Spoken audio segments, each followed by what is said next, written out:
দুই দলের শুরুটা একই হলো। দক্ষিণ আফ্রিকাও শুরুতে বিপদে পড়ল, তবে তাদের ডেভিড মিলার ও ব্রেভিস উদ্ধার করলেও ভারতের কেউই শুরুর ধাক্কা সামলাতে পারেননি।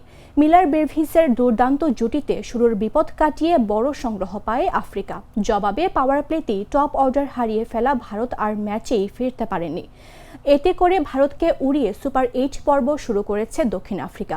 আহমেদাবাদের নরেন্দ্র মোদী স্টেডিয়ামে রোববার টি-20 বিশ্বকাপের সুপার 8-এর ম্যাচ ভারতকে ৭৬ রানে হারিয়েছে দক্ষিণ আফ্রিকা।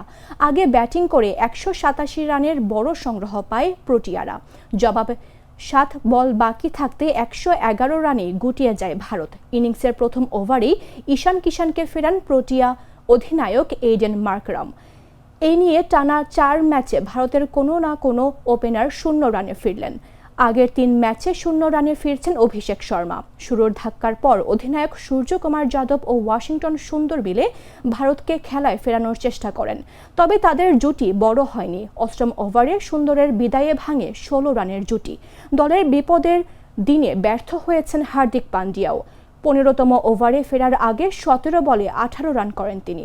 কার্যত হার্দিকের বিদায়েই ভারতের জয়ের আশায় অনেকটাই শেষ হয়ে যায়। ওই ওভারে আরও ২ উইকেট নেন প্রোটিয়া স্পিনার কেশব মহারাজ।